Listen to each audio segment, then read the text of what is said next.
আরে জানেমান। আরে শাকিল তুমি? হ্যাঁ বেবি, আমি এখানে। তাড়াতাড়ি যেতে হবে মার্কেটে। কি ব্যাপার, এটা আমি কারে দেখতেছি? ময়না এখানে?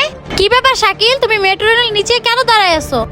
আরে বাবু, তোমার ভাবির বয়ে আমি মেট্রো রেলের নিচে দাঁড়াই আছি। আচ্ছা যাই হোক, তোমার বাসার সামনে গেলে তোমার ভাবি তো দেখে বলবে। ভাই তবে তোমার ভাবি কোথায়? আজকে তো ওনাকে দেখতেছি না। তোমার ভাবির জন্য তোমার সাথে প্রেম করে মজা পাই না। ময়না এই ছেলেটার সাথে রিলেশন করে? এই ছেলের তো এলাকায় অনেক বদনাম। ভাবি মার্কেটে গেছে, তাই আমাকে একাই বলছে খালার বাসায় যাইতে, কারণ আমি খালার বাসায় আজকে যাইতে চাইছিলাম। উনি যাইতে পারবে না, তাই আমাকে একাই যাইতে বলছে। ছি ছি, ময়না আমাদের ফ্যামিলির মান সম্মান সব ডুবাইয়া ফেলাইলো। ঠিক আছে, তাহলে তো অনেক ভালো হয়েছে। চলো আজকে আমরা কোথাও ঘুরতে যাই। না শাকিল, আজকে খালার বাসায় যাইতেই হবে, খালা খুব অসুস্থ। মনে তুমি শুধু শুধু নাটক করো। আমি কোথাও যাইতে চাইলে তুমি যাইতে চাও না, বুঝতে পারছো? মনে আজকে আমার সাথে তোমার যেতে হবে, কোনো নাটক চলবে না। যদি না যাও তাহলে ভাববো তুমি আমাকে ভালোবাসো না। চলো ময়না। না যান, খালার বাসায় আজকে যাইতেই হবে আমার। ময়না তুই এখানে? আরে নয়ন দেখি এখানে। আরে ভাইয়া তুমি এখানে কি করো? এ তো আমি একটা কাজে যাচ্ছিলাম। যাই হোক, তুই না খালার বাসে যাওয়ার কথা, খালার বাসে যাস নাই? আরে এটা তো ময়নার বড় ভাই দেখি। আসলে ভাইয়া এই লোকটা আমাকে মসজিদের কথা জিজ্ঞেস করতেছিল, তাই উনাকে আমি ঠিকানা দিচ্ছিলাম। ও আচ্ছা তাই, ঠিক আছে। লোকটাকে তাড়াতাড়ি ঠিকানা দে, তুই তাড়াতাড়ি খালার বাসে যা, আবার রাত্রে তাড়াতাড়ি বাসে চলে আসিস। ঠিক আছে ভাইয়া। আচ্ছা ঠিক আছে, তাহলে আমি কাজে গেলাম। ঠিক আছে ভাইয়া, যাও। এই ঘটনা এখনই নয়নকে যে সব বলতেছি। দেখি তো ভাইয়া গেছে নাকি। দেখছো, তুমি যদি আজকে আমার হাতটা না ছাড়তা, ভাইয়া আমাদের দেখে সন্দেহ করতো, বুঝছো? তোমার সাথে ধরা খাইলে ভাইয়া আমাকে বাসায় বন্দি করে রাখতো, বুঝতে পারছো শাকিব? তুমি এখানে দাঁড়ায় না থাইকা চইলা যাও, আমি এখনই খালার বাসায় চলে যাব। কিন্তু ময়না। চুপ থাকো তো, তুমি আর একটাবারও আমাকে জোর করবা না।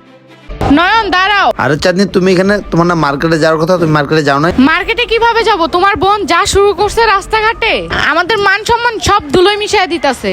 ওর রাস্তায় কাহিনী দেখে আমার মার্কেটে যাওয়ার মুডটাই নষ্ট হয়ে গেছে। কি বলছো? এমন কি দেখছো আমার বোনের? শোনো নয়ন, তোমার বোন যে এতদিন ধরে তোমাকে বোকা বানাচ্ছে, তুমি তো টেরই পাও না। কি বলতেছো চাঁদনি? তুমি কি পাগল হয়ে গেছো? আমার বোন আমাকে কেন বোকা বানাবে? ওকে তো আমি কিছুক্ষণ আগে দেখলাম একটা ভদ্রলোককেও ঠিকানা বলে দিচ্ছে মসজিদের। লোকটা বলে নামাজ কালাম পড়বে, তাকে হেল্প করতেছে, বুঝতে পারছো? আর তুমি কিনা আমার ভালো বোনের নামে উল্টাপাল্টা কথা বলতেছো। মাথা মাথা ঠিক আছে তোমার? আমার মাথা ঠিকই আছে, আমি যা দেখছি সব সঠিকই দেখছি, তুমি ভুলভাল বুঝতেছো। শোনো নয়ন, বিশ্বাস ভালো কিন্তু অন্ধবিশ্বাস ভালো না। তোমার সাথে এখানে শুধু শুধু তর্ক করে কোনো লাভ নাই কা। তুমি তোমার বোনের সামনে চলো, তাহলে সব সত্যিটা প্রমাণ হবে। চলো। ঠিক আছে চলো। চলো। আচ্ছা। বাবু তুমি রাগ করো না, আমি চলে গেলাম খালার বাসায়। হ্যাঁ বাহ ময়না বাহ। আরে ভাইয়া ভাবি একসাথে দেখি। আল্লাহ, ধরা খেয়ে যাবো নাকি? মানুষকে কিভাবে বোকা বানাইতে হয় তোমার কাছ থেকে শেখা উচিত ময়না। ভাবি তুমি এগুলো কি বলতেছো? আমি কাকে বোকা বানালাম? তোমার কথার আগামাথা কিছুই বুঝতেছি না। আরে ভাবি, তোমার মাথা মুথা ঠিক আছে?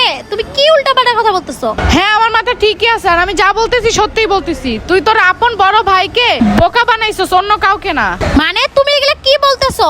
তুই কি ভাবছস আমরা কিছু বুঝতে পারবো না? তুই যে লাইনে আসছস, ওই লাইন আমি 2 বছর আগেই পার করে আসছি। এতটা বোকা তুই আমাকে ভাবিস না ময়না। আর তুই আমাকে বোকা বানাইতে পারবি না। তুই আমাকে সত্যি সত্যি বল, এই ছেলেটা তোর কি হয়? এই লোকটা কে? মানে এই লোকটা হলো একটা ভদ্রলোক। এই লোকটাকে আমি চিনি না। উনি আমার কাছে মসজিদের ঠিকানা জানতে আসছিল। আর আমি জানি ময়না তুই এই কথাই বলবি। এই লোকটা তো আমাদের সামনে ভদ্রলোক, কিন্তু এই লোকটা তো তোর বয়ফ্রেন্ড। ঠিক বলছি না ময়না? চুপ থাকো, আমার বোনের নামে তুমি উল্টাপাল্টা কথা বলে যাচ্ছ, আর তোমাদের কথার আগামাতে আমি কিচ্ছুই বুঝতেছি না। আমাকে সব খুলে বলো, সমস্যা কি তোমাদের দুইজনের? আর চাঁদনি আর ময়না, তোরা দুটো কি রাস্তায় পাগল হয়ে গেছো?